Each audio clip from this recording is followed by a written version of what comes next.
Despite coming up short in the first few years, Samsung is back on top among foldable phones with the incredible powerful Galaxy Z Flip 7. From a larger flex window display to the effectiveness of its multimodal AI with Gemini Live and the power of a computer in your pocket with Samsung DeX, the Galaxy Z Flip 7 is finally the flip phone I have been waiting for. Given how last year's model received a $100 price increase, I am relieved that Samsung has kept the Galaxy Z Flip 7 at the same price of $1,099 US. This undercuts the more expensive Motorola Razr Ultra 2025 while delivering more utility. The starting price comes with 256GB of storage, while the 512GB model will set you back at $1,219 US with both versions of the Flip accompanied by 12GB of RAM. At the moment, you can choose from 4 colors: Blue Shadow, Jet Black, Coral Red and Mint. That's fewer colors than Samsung offered with the Z Flip 6, but I hope that changes over time. From a cursory look, it doesn't look like Samsung has done much to change the design of its flip phone with the Galaxy Z Flip 7. It still has flat edges that dig into my hand and it's really tough to open one-handed, but that changes that are there are certainly welcome. For starters, the Galaxy Z Flip 7 is actually thinner than the previous model at 0.26 inches when opened, and while it's a smidge heavier at 6.63 ounces. That's a warranted given how the Galaxy Z Flip 7 has much larger main display now. Foldable phones have a reputation for being fragile, but not the Galaxy Z Flip 7. Just holding it in my hand, it feels incredibly solid and it manages to retain the same IP48 rating as before with its new armor frame aluminum design. Smudges don't appear as bad because the Flip almost has a matte-like finish, but it is not prone to the usual scratches. Samsung also says the new Armor Flex hinge is smoother and more durable, but there's still a crease on the Galaxy Z Flip 7's main display. Luckily, it's not as noticeable when watching videos and stuff, but I do like how it isn't as deep as the crease on the Galaxy Z Flip 5 from 2 years ago. I wouldn't say the design is as attractive as the Motorola Razr Ultra, but I am most happy about the flex window display changes. For years now, Motorola has beaten Samsung with its larger outer screens, making it even easier to run full apps and using the better rear cameras for selfies, but that changes with the Galaxy Z Flip 7. That's because Samsung's phone now packs a 4.1-inch Super AMOLED exterior display that goes edge to edge. Gone is the notch of last year's outer screen, and it's a shocking example of how much the new design makes a big difference. It's honestly an impressive change when I look at how skinny the bezels are over the Galaxy Z Flip 6 and Razr Ultra.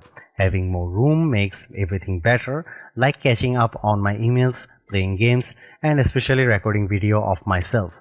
I only have 2 complaints. The flex window on the Z Flip 7 still doesn't support full apps natively, and it doesn't have an auto-rotate option. I still need to go through the extra steps of installing the Good Lock app before I am able to run full apps on the Z Flip 7's outer screen. I recommend doing this because I find it extremely helpful. It makes using apps one-handed a lot easier. Even though the Galaxy Z Flip 7 flex window doesn't auto-rotate, the Good Lock app offers options to shrink down apps so that they don't interfere with the cameras. Meanwhile, the inner display on the Galaxy Z Flip 7 grows to 6.9 inches up from the 6.7-inch size of the Z Flip 6. The size increase is a welcome addition that makes running 2 apps simultaneously a slightly better experience. Just as before, this dynamic AMOLED 2X display is sharp looking, produces rich color, and maintains clarity at wide viewing angles. In our display benchmarking test, the Galaxy Z Flip 7 reaches a peak brightness of 1989 nits, that's up from 1942 nits recorded by the Z Flip 6. Yes, it's brighter on paper, but I hardly notice the difference watching videos on YouTube on bright sunny days. For a foldable phone, it's an impressive score given how few phones ever get close to topping 2000 nits.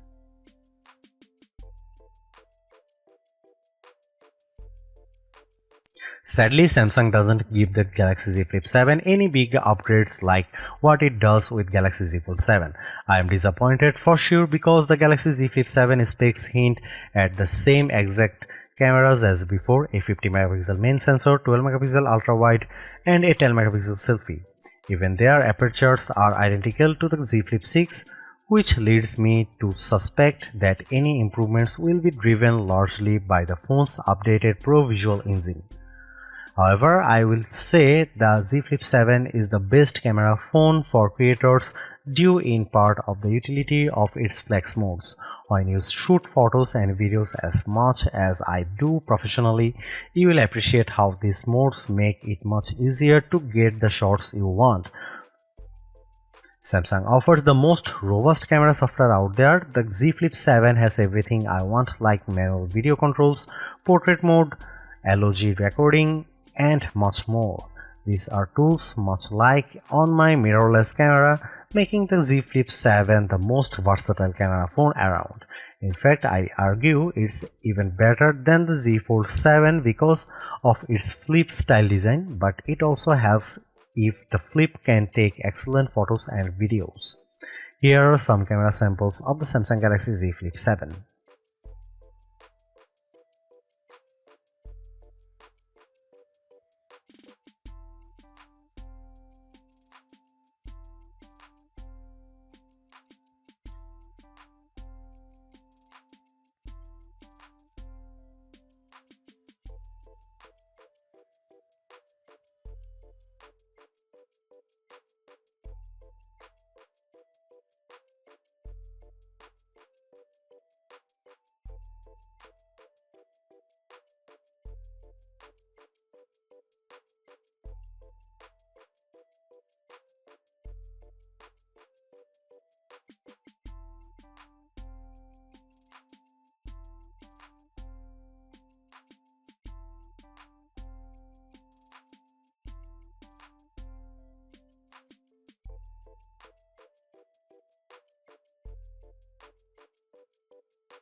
If there is one controversy surrounding the Galaxy Z Flip 7, it has to be Samsung's decision to drop Qualcomm as a system-on-chip supplier in favor of its own in-house chipset.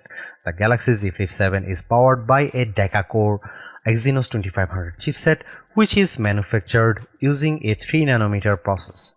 I did had reservations about the Exynos 2500 affecting the Galaxy Z Flip 7's performance, but using the Galaxy Z Flip 7 daily during my testing has elevated them. Although the performance benchmark scores don't beat phones running the Snapdragon 8 Elite, they are not too far off. Take its single and multi-core Geekbench 6 scores at 2286 and 8079 respectively. For the Galaxy Z Flip 7, they aren't too far behind the Razr Ultra 2025. At the very least, the Z Flip 7 manages to beat out the Samsung Galaxy Z Flip 6. When it comes to graphics processing performance, there is not as much of a boost when I look at the 114.64 FPS average posted by Galaxy Z Flip 7 for 3D Mark's Wildlife Original Unlimited test. Don't get me wrong, that's still pretty smooth, but it's nowhere close to the 145 frame rate per second that the Razr Ultra achieves. I am not one to lean on synthetic scores because I value a phone's GPU performance based on my actual experience. After putting in some playing time with Age of Origins and Diablo Immortal on the Galaxy Z Flip 7, I barely notice any major differences compared to gameplay on the Razr Ultra. Spells that I cast in Diablo Immortal don't drop the frame rate of the game, while larger battle sequences in Age of Origins don't shatter either. However, the Exynos 2500 is laughably slow at rendering video. With Adobe Premiere Rush, it takes more than a minute for it to render, where the same task for last year's Snapdragon 8 Gen 3 powered Z Flip 6 took 43 seconds. That's a big difference that's tough to explain, but it could come down to how the Exynos 2400 is optimized specifically for video rendering. Due to its larger screen, the Galaxy Z Flip 7 benefits from a larger 4300 mAh battery, an upgrade from the Z Flip 6's 4000 mAh capacity. I would argue this is the main reason why the new phone is able to last longer in our battery drain test, where we have phone surf the wave until they run out power. It reaches an average time of 12 hours and 24 minutes before tapping out, whereas the Z Flip 6 lasted 11 hours and 1 minute running the same test. That's an improvement for sure, but it trails the even longer 15 hours and 42 minutes that the Razr Ultra 2025 achieves. Then again, Motorola's phone is packing an even larger 4700 mAh battery and benefits from better power optimization thanks to the Snapdragon 8 Elite. I have no complaints with the Galaxy Z Flip 7's battery performance based on my day-to-day experience so far, which gets me through my work day with no issues at all. At around bedtime though, I have usually found it running into power saving mode, so nightly charging is necessary with this one. While the battery life performance could have been better, I was hoping for Samsung to offset it by giving the Galaxy Z Flip 7 faster charging speeds. That's not the case here, as the new phone is still sporting the same speed as before. That's 25 watt wired and 15 watt wireless. After 15 and 30 minutes of charging, the Galaxy Z Flip's battery is able to get to 29% and 55% respectively. When I think about AI, I often remember Samantha, the AI assistant in the 2013 film Her, voiced by Scarlett Johansson. That's the epitome of how I could carry AI with me everywhere, and the Galaxy Z Flip 7 is the closest thing we have to that. This is because of the multimodal capabilities of Gemini Live, which lets Gemini tap into the camera to see the world around me. What makes the Galaxy Z Flip 7 a better AI companion than say the Galaxy Z Fold 7 is how its compact size lets me carry the phone in my short pocket. I have actually tried keeping the one half of the Galaxy Z Flip 7 with the cover screen on the outside of my shirt pocket, mimicking how Joaquin Phoenix's character carried around Samantha on his adventures. Now that's something you couldn't do with larger phones. Since Gemini Live is multimodal, I am able to ask about everything I am looking at. I used the assistant to check out the circuit breaker in my home to see if there is anything wrong with it because the second inexplicably lost power. To my surprise, Gemini was able to determine that one of the breakers was tripped, which I couldn't tell because it looked like it was in the on position, and it guided me on how to reset the breaker. That saved me from having to call an electrician to come out. Beyond Gemini Live, there are a few more new additions courtesy of Galaxy AI. Borrowing from the Galaxy S25 series from earlier in the year, the Z Flip 7 offers the Now Brief and Now Bar. They are useful additions, but I find the Now Bar much more helpful due to how it essentially has rich live notifications. There is also cross-app actions, which leans on Gemini to perform complex actions all with voice commands. It works well across the native apps on the Flip to do things like researching the next time I have an appointment and reminding me, but I really want to see more support for third-party apps. Obviously, it's a work in progress, but it is still light years better than anything Apple Intelligence offers. Other new Galaxy AI features with the Z Flip 7 include a new audio eraser tool that also debuted with the Galaxy S25. For the average person, audio eraser lets them remove distracting or unwanted background noise from videos, but in my experience, it can sometimes cause my voice to sound a little too artificial when I get too generous with the noise cancellation. Beyond that, the Galaxy Z Flip 7 has all the other Galaxy AI features that have been released to date. They include photo editing stuff like generative edit and sketch to image, along with productivity-centric ones such as writing assist, call assist, note assist, and more. Even though there is not as many new Galaxy AI tools introduced here, the latest Flip still has one of the richest packages around. The Galaxy Z Flip 7 is the best foldable phone in my opinion. After using the Z Fold 6 for most of the last year, it's refreshing to switch it to a flip style phone. I'm especially glad it's much lighter, more compact device for me to carry around. Thanks to big upgrades like its larger flex window display, multi-modal AI capabilities, and Samsung DeX. The Galaxy Z Flip 7 has all the ingredients in what I want in a phone, and it helps that it doesn't cost a fortune either. Over on the creative side of things, no other phone matches the utility of the Flip for what I want in a camera phone.